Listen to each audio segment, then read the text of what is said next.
আর নারীরা অভ্যন্তরীণভাবে সৌন্দর্য গ্রহণ করে, সুগন্ধি ব্যবহার না করে এবং বাহ্যিক সৌন্দর্য গ্রহণ না করে ঈদের তাকবীর দিতে দিতে স্বর অভিনয় নিশ্চুপে চুপে চুপে তাকবীর দিতে দিতে ঈদগাহ ময়দানের দিকে যাবে। সম্মানিত উপস্থিতি, এখানে একটা সন্দেহ রয়েছে। আমরা অনেকেই মনে করি যে মহিলাদের ঈদগাহ ময়দানে যাওয়া নিষেধ, তাদের ঈদগাহ ময়দানে সালাত আদায় করা আমাদের মতে নিষেধ।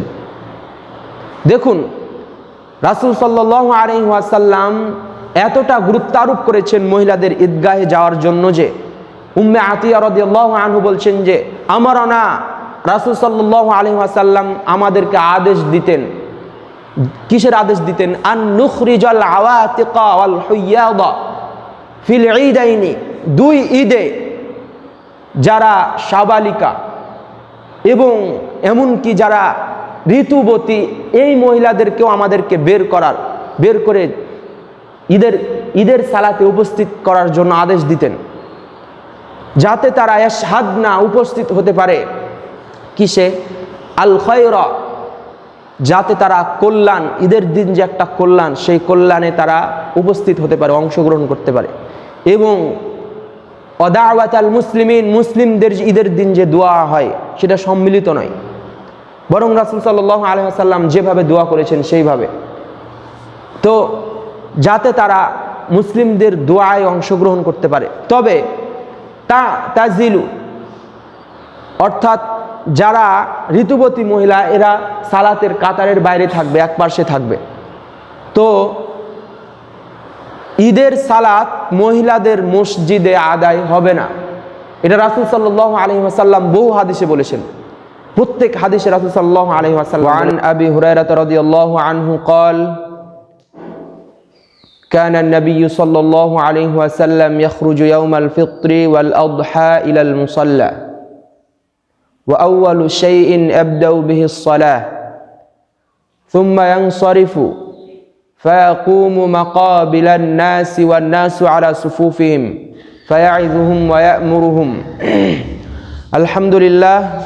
যাবতীয় প্রশংসা সেই মহান রব্বুল আলামিনের দরবারে, যার অশেষ কৃপায়, যার বিশেষ রহমতের মাধ্যমে আমরা আসরের সালাত শেষে কিছু দিনই আলোচনা শোনার তৌফিক পেয়েছি, তাই আমরা সকলে বলি আলহামদুলিল্লাহ। দুরূদ ও সালাম বর্ষিত হোক বিশ্বনবী হযরত মুহাম্মদ সাল্লাল্লাহু আলাইহি ওয়াসাল্লামের প্রতি, আমরা সকলে বলি সাল্লাল্লাহু আলাইহি ওয়াসাল্লাম। সম্মানিত উপস্থিতি, আজ আপনাদের সম্মুখে আমি সংক্ষিপ্তভাবে আলোচনা যে বিষয়টা নিয়ে করব তা হচ্ছে আমরা এই রমাদান মাস থেকে কি শিক্ষা গ্রহণ করলাম।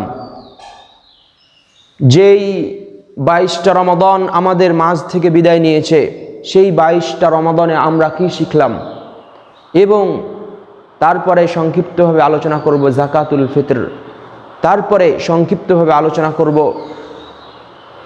ঈদুল ফিতর এর করণীয়, ঈদুল ফিতরের পূর্বে করণীয় কি। আল্লাহ তাআলা বলেন, ইয়া আইয়ুহাল্লাযীনা আমানু কুতিবা আলাইকুমুস সিয়াম কামা কুতিবা আলাল্লাযীনা মিন ক্বাবলিকুম লাআল্লাকুম তাত্তাকুন। হে ঈমানদারগণ, তোমাদের উপর এই সিয়ামকে ফরজ করা হয়েছে যেমনভাবে তোমাদের পূর্ববর্তীদের উপর সিয়ামকে ফরজ করা হয়েছিল। ফলাফল কি? লাআল্লাকুম তাত্তাকুন, যাতে তোমরা আল্লাহ তাআলাকে ভয় করতে পারো, যাতে তোমরা আল্লাহ ভীতি অর্জন করতে পারো, যাতে তোমরা মুত্তাকি পরেজগার হতে পারো। সম্মানিত উপস্থিতি, এই ত্যাগের মাসে, মহিমান্বিত মাসে আমরা কতটুকু আল্লাহ ভীতি অর্জন করতে পেরেছি। দেখুন, আল্লাহ ভীতি এমন একটা শব্দ, যেই শব্দের মাঝে এতটা অর্থ রয়েছে, অন্য কোনো শব্দের মাঝে এতটা অর্থ নেই। কেননা যখন আপনি আল্লাহ ভীতি এই গুণে গুণান্বিত হবেন, তখন আপনি সকল পাপ ছেড়ে দিবেন। যখন আপনি আপনার ভিতরে আল্লাহ ভীতি থাকবে, তখন সকল অন্যায় আপনি পরিত্যাগ করবেন। কেননা একটা পাপ মানুষ তখনই করে যখন মানুষের ভিতরে আল্লাহ ভীতি থাকে না, যখন মানুষ আল্লাহ তাআলাকে ভয় করে না। ওই জালিম যদি আল্লাহকে ভয় করত কখনো জুলুম করত না, ওই ব্যভিচারী যদি আল্লাহ তাআলাকে ভয় করত কখনো ব্যভিচার করত না। এ কারণেই আল্লাহ তাআলার নিকট মানুষ কতটা সম্মানী, মানুষ কতটা মর্যাদাবান, এটা নির্ণীত হয় নির্ণয়ের একটা মাপকাঠি হচ্ছে আল্লাহ ভীতি। আল্লাহ তাআলা বলেন, ইয়া আইয়ুহান নাস, হে মানুষ সকল, ইন্না খলাকনাকুম মিন যাকারিন ওয়া উনসা, আমি তোমাদের সৃষ্টি করেছি একজন পুরুষ একজন নারী থেকে। ওয়া জাআলনাকুম শুউবা, অতঃপর তোমাদের বিভক্ত করে দিয়েছি বিভিন্ন গোত্রে, বিভিন্ন শাখা প্রশাখায়। ওয়া ক্বাবাইলা লিতাআরাফু, বিভিন্ন গোত্রে, যাতে তোমরা একে অন্যকে চিনতে পারো। শোনো, ইন্না আকরামাকুম ইনদাল্লাহি আতকাকুম, নিশ্চয় তোমাদের মাঝে সবচেয়ে উৎকৃষ্ট সবচেয়ে উত্তম ব্যক্তি ওই যে আল্লাহ তাআলাকে বেশি ভয় করে। সম্মানিত উপস্থিতি, আল্লাহ ভীতি মানুষকে জান্নাতে নিয়ে যাবেই। আল্লাহ ভীতি মানুষকে বেশি বেশি জান্নাতে নিয়ে যায়।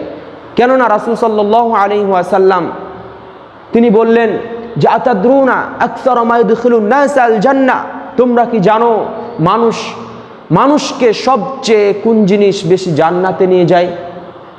কোন জিনিস মানুষকে সবচেয়ে বেশি জান্নাতের দিকে নিয়ে যায়? রাসূল সাল্লাল্লাহু আলাইহি ওয়াসাল্লাম বললেন তা হচ্ছে তাকওয়াল্লাহ, আল্লাহ ভীতি, ওয়া হুসনুল খুলক, উত্তম চরিত্র। কোনো ব্যক্তির মাঝে যদি উত্তম চরিত্রের গুণ থাকে, কোনো ব্যক্তি মাঝে যদি আল্লাহ ভীতির গুণ থাকে, তাহলে এটাই যথেষ্ট তার জান্নাতে যাওয়ার জন্য। যেই আল্লাহ ভীতি আমরা এই রমাদান মাস থেকে আমরা অর্জন করব। সম্মানিত উপস্থিতি, তাই আসুন আমরা আল্লাহ ভীতি অর্জন করি এই মাসে। কেননা এই মাসে যে কোনো পাপকে ছেড়ে দেওয়া সহজ। ধরুন একজন নেশাখোর, সে শুবে সাদিক থেকে সূর্যাস্ত পর্যন্ত নেশা থেকে বিরত থাকতে পারে। সিয়াম রাখলে তাকে নেশা থেকে বিরত থাকতে হয় কখন পর্যন্ত? শুবে সাদিক থেকে সূর্যাস্ত পর্যন্ত। তো এত লং টাইম যখন সে নেশা থেকে বিরত থাকতে পারে, নিজেকে দমন করতে পারে, তখন সে অন্য সময়গুলো নিজেকে দমন করতে পারবে যদি সে চেষ্টা করে। যদি প্রথম 10 দিনে দমন না করতে পারে, তাহলে দ্বিতীয় 10 দিনে দমন করতে পারবেই, যদি তার চেষ্টা থাকে। চেষ্টা না থাকলে হবে না। সম্মানিত উপস্থিতি, এটা ত্যাগের মাস, এটা তিতিক্ষার মাস। তাই আমাদেরকে আমাদের যাবতীয় অপকর্মগুলোকে ছেড়ে আল্লাহ তাআলাকে একমাত্র ভয় করে সকল ইবাদত করতে হবে। আল্লাহ তুমি আমাদের সেই তৌফিক দান করো, আল্লাহুম্মা আমিন। তারপরে যেটা সংক্ষিপ্ত বিষয় তা হচ্ছে যাকাতুল ফিতর। আমাদের সমাজে একটা বিতর্কিত মাসআলা বা বিতর্কিত একটা বিষয় যাকাতুল ফিতর। দেখুন, যাকাতুল ফিতর হচ্ছে এই রমাদান মাসের সাথেই সম্পর্কিত। রমাদান মাস ছাড়া অন্য মাসে যাকাতুল ফিতর নাই। তো যাকাতুল ফিতর একটা ফরজ ইবাদত, যেটা রাসূল সাল্লাল্লাহু আলাইহি ওয়াসাল্লাম ফরজ করেছেন। কেউ যদি যাকাতুল ফিতর না দেয় তাহলে সে পাপী হবে, এর জন্য তাকে শাস্তি পেতে হবে। এখন আসুন, কাদের ওপর যাকাতুল ফিতর ফরজ? ইবনে উমর রাদিয়াল্লাহু আনহু বলেন, ফরদা রাসূলুল্লাহ সাল্লাল্লাহু আলাইহি ওয়াসাল্লাম যাকাতাল ফিতরি, রাসূল সাল্লাল্লাহু আলাইহি ওয়াসাল্লাম যাকাতুল ফিতরকে ফরজ করেছেন। তা হচ্ছে সাআন মিন তামারিন আও সাআন মিন শাইরিন, একসা খেজুর, একসা জব, আলাল আবদি ওয়াল হুররি ওয়াল যাকারি ওয়াল উনসা ওয়াস সাগীরি ওয়াল কাবীরি মিনাল মুসলিমিন, মুসলিম ছোট বড়, নারী পুরুষ, দাস স্বাধীন, সকলের ওপর এই যাকাতুল ফিতর ফরজ। অর্থাৎ প্রত্যেক মুসলিমের ওপর এই যাকাতুল ফিতর ফরজ। কোনো শিশু, কোনো নবজাতক যদি ঈদের রাত্রেও জন্মগ্রহণ করে, তাও তাকে যাকাতুল ফিতর দিতে হবে। সম্মানিত উপস্থিতি, এখন আসুন আমরা যাকাতুল ফিতর কি দিয়ে দিব, যাকাতুল ফিতর কি দিয়ে দিতে হবে এবং এর সুন্নতি পদ্ধতি কি। দেখুন, আপনারা যা দেন, আপনারা সমাজে যেটা প্রচলন রেখেছেন সেটা রেখেছেন। তবে যদি তা কোরআন ও সুন্নাহ ভিত্তিক না হয়, তাহলে যেটা কোরআন সুন্নাহ ভিত্তিক সেটা আমাদের মেনে নেওয়া উচিত। কেননা জাকাতুল ফিতর আমরা কি কারণে দিয়ে থাকি? ইবাদতের জন্য, তাই না? ইবাদতের জন্য দিয়ে থাকি। আর ইবাদতের জন্য শর্ত হলো যে সেটা রাসূল সাল্লাল্লাহু আলাইহি ওয়াসাল্লামের পদ্ধতি অনুযায়ী হতে হবে। রাসূল সাল্লাল্লাহু আলাইহি ওয়াসাল্লামের পদ্ধতি অনুযায়ী যদি কোনো ইবাদত না হয়, তাহলে তার ইবাদত বাতিল, তার ইবাদত কখনো গ্রহণযোগ্য হবে না। সেটা যাই হোক না কেন, যে কোনো ইবাদত হোক না কেন। সম্মানিত উপস্থিতি, দেখুন ইবনে ওমর রাদিয়াল্লাহু আনহু বললেন যে রাসূল সাল্লাল্লাহু আলাইহি ওয়াসাল্লাম যাকাতুল ফিতরকে ফরজ করেছেন, তা হচ্ছে একসা খেজুর, একসা জব। এটা এক নম্বর দলিল, যাকাত দিতে হবে খাদ্য দিয়ে। তারপরে আসুন ইবনে আব্বাস, আবু সাঈদ খুদরি রাদিয়াল্লাহু আনহু হতে বর্ণিত, তিনি বলেন যে কুন্না নুতি ফি জামানিন নবী সাল্লাল্লাহু আলাইহি ওয়াসাল্লাম, আমরা রাসূল সাল্লাল্লাহু আলাইহি ওয়াসাল্লামের যুগে দিতাম যাকাতাল ফিত্রি, ফিতরের যাকাতকে দিতাম সাআন মিন তাআমিন, একসা খাদ্য, আও সাআন মিন শাইরিন, একসা জব, আও সাআন মিন তামারিন, একসা খেজুর, আও সাআন মিন জাবিবিন, একসা কিসমিস। কয়টা গেল দলিল? দুইটা।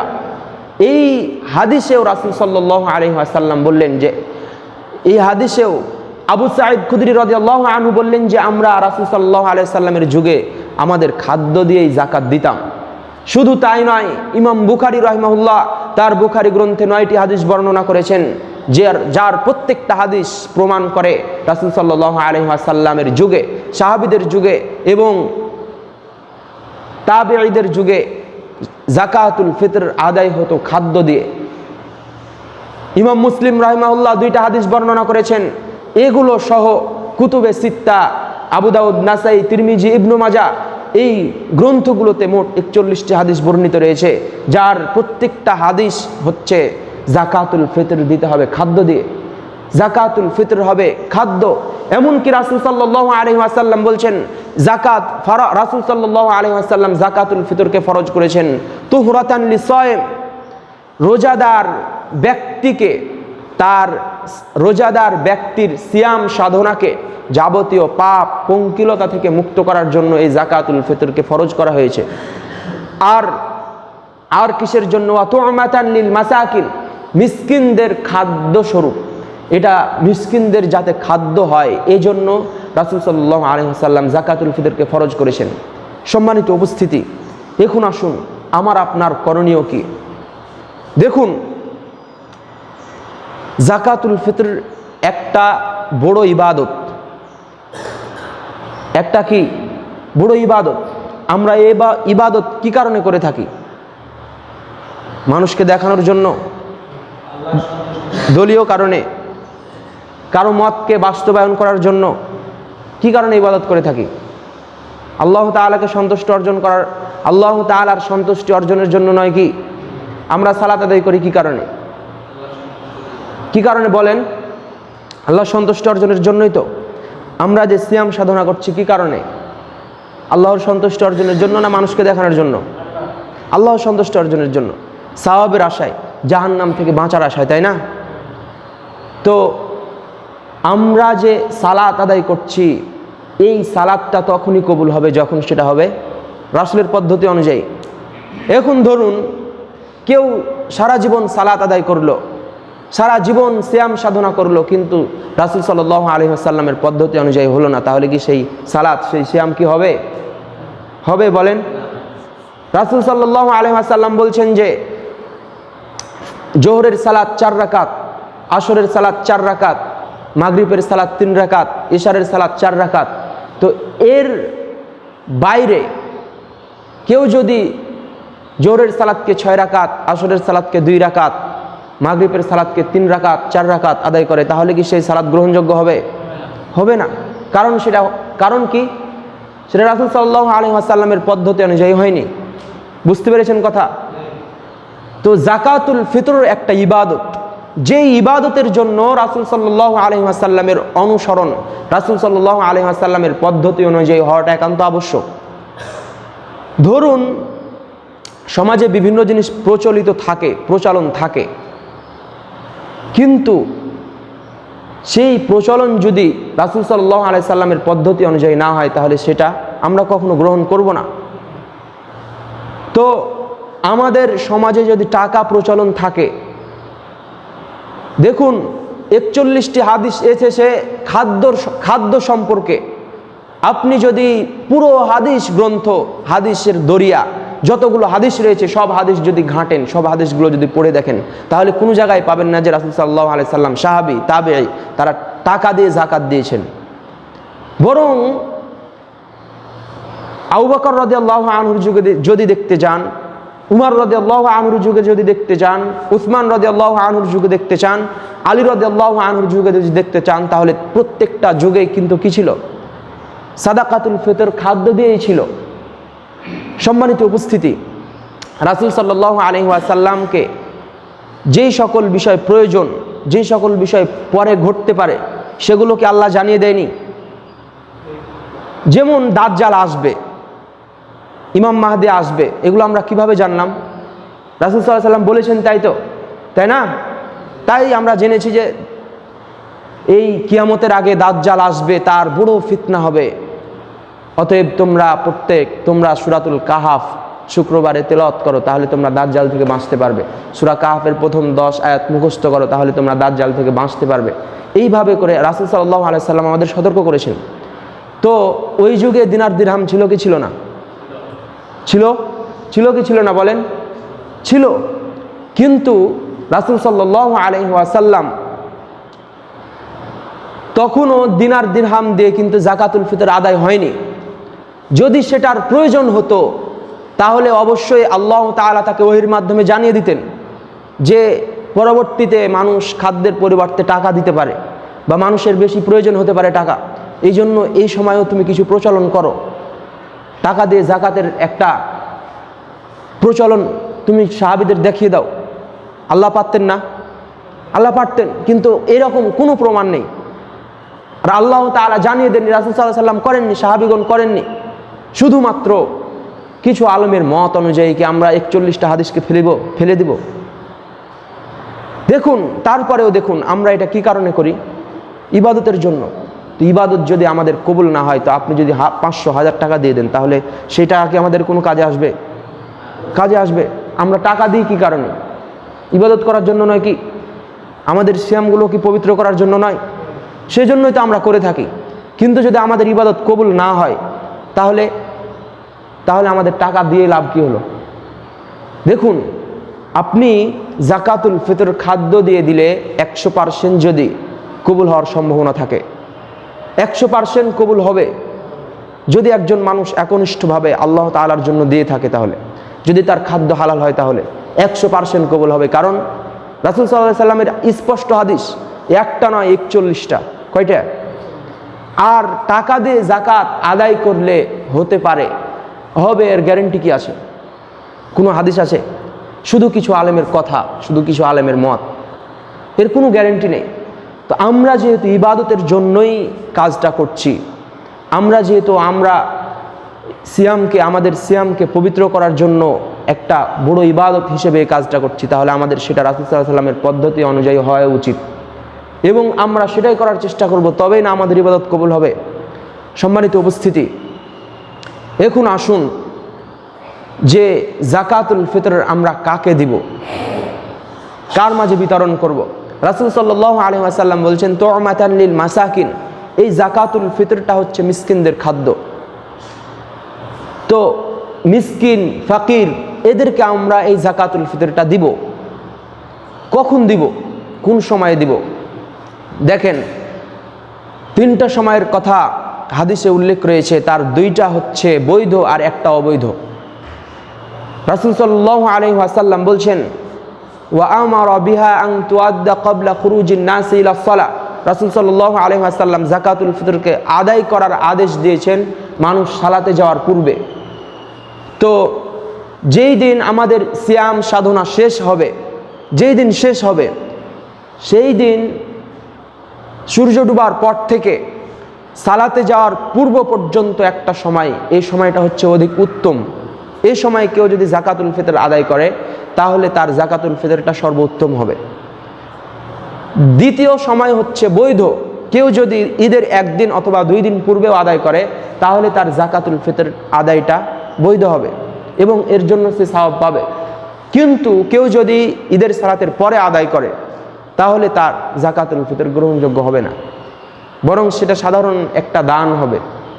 সম্মানিত উপস্থিতি, তো আমরা জাকাতুল ফিতর সম্পর্কে সতর্ক হই এবং রাসূল সাল্লাল্লাহু আলাইহি ওয়াসাল্লামের দেখানো পদ্ধতি অনুযায়ী জাকাতুল ফিতর আদায় করি।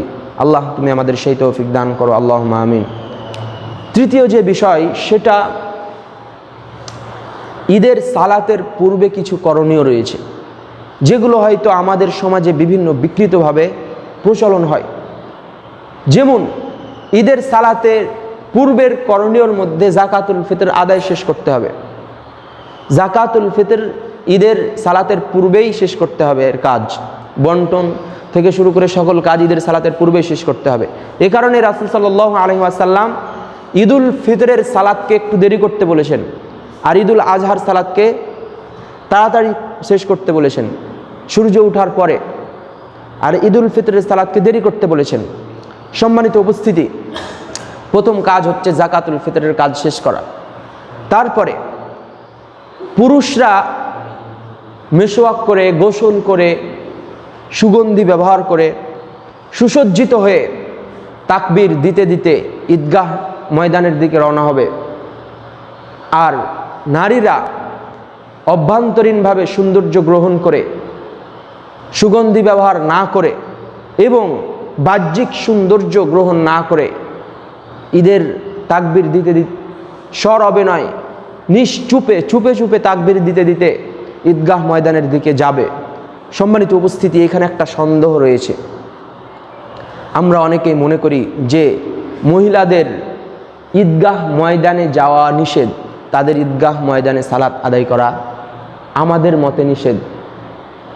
দেখুন, রাসূল সাল্লাল্লাহু আলাইহি ওয়াসাল্লাম এতটা গুরুত্ব আরোপ করেছেন মহিলাদের ঈদগাহে যাওয়ার জন্য যে উম্মে আতিয়া রাদিয়াল্লাহু আনহু বলছেন যে আমারনা রাসূল সাল্লাল্লাহু আলাইহি ওয়াসাল্লাম আমাদেরকে আদেশ দিতেন। কিসের আদেশ দিতেন? আন নুখরিজাল আওয়াতিকা ওয়াল হুয়াদা ফিল ঈদাইনি, 2 ঈদে যারা সাবালিকা এবং এমনকি যারা ঋতুবতী এই মহিলাদেরকেও আমাদেরকে বের করে ঈদের সালাতে উপস্থিত করার জন্য আদেশ দিতেন, যাতে তারা ইয়াশহাদনা উপস্থিত হতে পারে কিসে? আল খায়রা, যাতে তারা কল্যাণ, ঈদের দিন যে একটা কল্যাণ, সেই কল্যাণে তারা উপস্থিত হতে পারে, অংশগ্রহণ করতে পারে। এবং অদাওয়াতাল মুসলিমিন, মুসলিমদের ঈদের দিন যে দোয়া হয় সেটা সম্মিলিত নয়, বরং রাসূল সাল্লাল্লাহু আলাইহি ওয়াসাল্লাম যেভাবে দোয়া করেছেন সেইভাবে।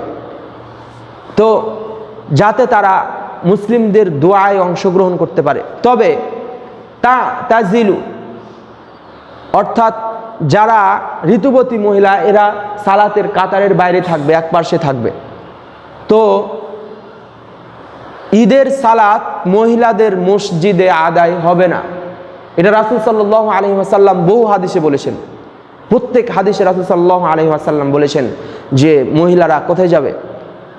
ঈদগাহ ময়দানে গিয়ে তারা সালাত আদায় করবে। কিভাবে? পুরুষদের পিছনে পর্দা দিয়ে তাদের জন্য জায়গা করা হবে এবং সকল মহিলা পর্দার সাথে বড় বড় চাদর গায়ে দিয়ে সম্পূর্ণ পর্দাশীনা হয়ে তারা ঈদগাহে সালাত আদায় করতে যাবে। এটা রাসূল সাল্লাল্লাহু আলাইহি ওয়াসাল্লামের আদেশ।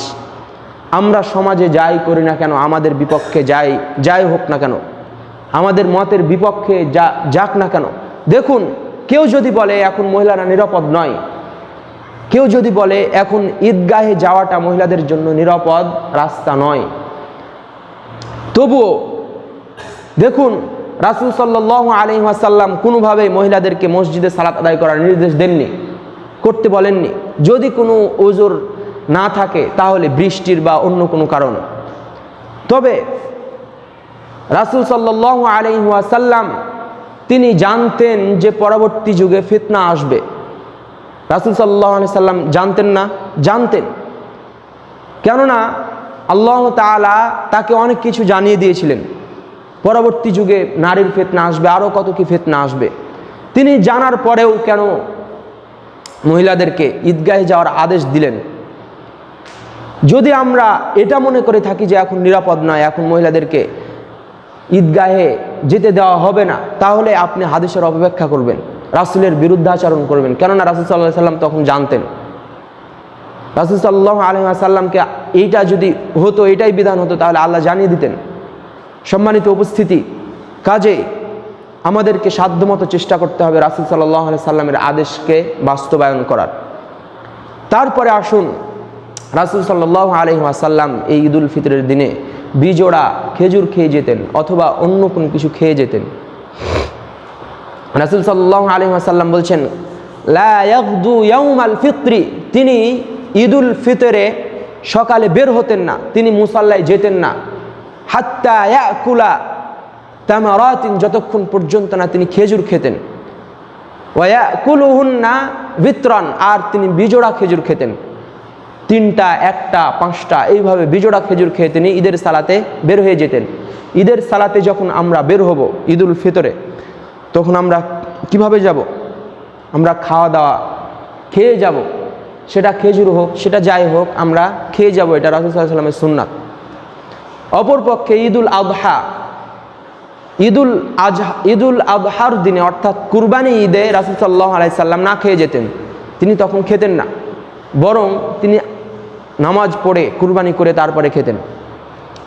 তো এখন আরেকটা বিষয়, যে আমরা যখন ঈদুল ফিতরে যাব তখন এক রাস্তা দিয়ে যাব, আর এক রাস্তা দিয়ে আসব।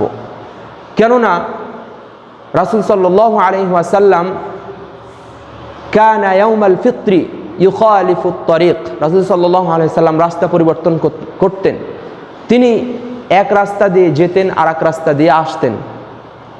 তো আমরা চেষ্টা করব, সাধ্য অনুযায়ী চেষ্টা করব যে ঈদুল ফিতরে ঈদগাহ ময়দানে এক রাস্তা দিয়ে যাব আর এক রাস্তা দিয়ে আসবো, সেটা যতই ছোট হোক না কেন, এতে রাসূল সাল্লাল্লাহু আলাইহি সাল্লামের অনুসরণ হবে। তারপরে আপনি ঈদগাহ ময়দানে আছেন, ঈদগাহ ময়দানে গিয়ে সর্বপ্রথম যে কাজ হবে ইমামের, ঈদগাহ ময়দানে যাওয়ার পরে সকল মানুষ একত্রিত, ইমামের সর্বপ্রথম কাজ হবে সালাত আদায় করা। রাসূল সাল্লাল্লাহু আলাইহি ওয়াসাল্লাম বলছেন, আবু হুরায়রা রাদিয়াল্লাহু আনহু হতে বর্ণিত, তিনি বলেন যে কানা নবী সাল্লাল্লাহু আলাইহি ওয়াসাল্লাম ইয়াখরুজু, রাসূল সাল্লাল্লাহু আলাইহি ওয়াসাল্লাম বের হতেন, ইয়াউমাল, তিনি বের হতেন, ইলাল মুসাল্লা, মুসাল্লার দিকে বের হতেন, ওয়া আউয়ালু শাইইন ইয়াবদাউ বিহিস সালাহ, এবং সর্বপ্রথম যেই কাজ দিয়ে তিনি শুরু করতেন তা হচ্ছে সালাত আদায় করতেন, ঈদের সালাত। সুম্মা ইয়ানসারিফু, অতঃপর যখন সালাত আদায় শেষ হতো তখন ইয়াকুমু মুকাবিলান নাসি, তিনি মানুষের সম্মুখীন হয়ে দাঁড়াতেন, ওয়ান নাসু আলা সুফুফিহিম, সকল মানুষ সারিবদ্ধ হয়ে কাতারবদ্ধ হয়ে বসেই থাকতো, এবং ফায়াইযুহুম, তিনি তাদের বিভিন্ন বিষয়ে উপদেশ দিতেন, ওয়া ইয়ামুরুহুম, বিভিন্ন বিষয়ে আদেশ দিতেন, বিভিন্ন বিষয়ে নিষেধ করতেন। সম্মানিত উপস্থিতি, এখন আপনি বলবেন আমাদের হুজুর যে ঈদের সালাতের পূর্বেই খুতবা শুরু করে, আপনার হুজুর রাসূল সাল্লাল্লাহু আলাইহি ওয়াসাল্লামের সুন্নাতের বিপরীত করে। যদি পৃথিবীর সকল হুজুর একত্রিত হয়ে ঈদের সালাতের পূর্বে খুতবার প্রথা চালু করে, সকলে বিদআত করলো, সকলে রাসূল সাল্লাল্লাহু আলাইহি ওয়াসাল্লামের সুন্নাতের বিরোধিতা করলো। কেননা রাসূল সাল্লাল্লাহু আলাইহি ওয়াসাল্লাম সর্বপ্রথম ঈদের দিনে যেই কাজটা করতেন তা হচ্ছে সালাতের পরে খুতবা দিতেন, সালাতের পরে মানুষকে উপদেশ দিতেন। সম্মানিত উপস্থিতি, এই বিধানটাও আমাদের সমাজে চালু করতে হবে, এটা রাসূল সাল্লাল্লাহু আলাইহি ওয়াসাল্লামের সুন্নাহ। আর ঈদের সালাতের পূর্বে যে খুতবা দেওয়া, বিভিন্ন কথা বলা, এটা সুন্নাতের পরিপন্থী, এটা সুন্নাত নয়। তো বিষয়গুলো আমরা ভালোভাবে খেয়াল করি এবং সুন্নাত অনুযায়ী আমরা আমাদের আমলগুলোকে সাজাই। আল্লাহ তুমি আমাদের সেই তৌফিক দান করো, আল্লাহুম্মা আমিন। রব্বুল আলামিন, তুমি আমাদেরকে জীবনের প্রত্যেকটা পরতে পরতে তোমার নবীর সুন্নাহ অনুযায়ী চলার তৌফিক দান করো, আল্লাহুম্মা আমিন। রব্বুল আলামিন, তুমি আমাদের সকলের সিয়াম সাধনাগুলোকে কবুল করো, আল্লাহুম্মা আমিন। রব্বুল আলামিন, তুমি আমাদের সকলকে ক্ষমা করো, আল্লাহুম্মা আমিন। রব্বুল আলামিন, তুমি আমাদের প্রত্যেককে লাইলাতুল কদর পাওয়ার তৌফিক দান করো, আল্লাহুম্মা আমিন। রব্বুল আলামিন, তুমি আমাদের সকল যারা অসুস্থ তুমি তাদেরকে সুস্থতা দান করো, আল্লাহুম্মা আমিন। রব্বুল আলামিন আমাদের মাঝে যারা আজ নেই, বাপ দাদা ভাই বোন আত্মীয় স্বজন পাড়া প্রতিবেশী যারা আজ দুনিয়ার মায়া ত্যাগ করে পরকালে পাড়ি জমিয়েছেন, তুমি তাদের সকলকে মাফ করে দাও। আল্লাহুম্মা আমিন। রব্বুল আলামিন তুমি আমাদেরকে ঈমানি অবস্থায় মৃত্যুবরণ করার তৌফিক দান করো। আল্লাহুম্মা আমিন। ওয়া আখিরু দাওয়ানা আনিল হামদুলিল্লাহি রাব্বিল আলামিন। ওয়াসসালামু আলাইকুম ওয়া রাহমাতুল্লাহি ওয়া বারাকাতুহু।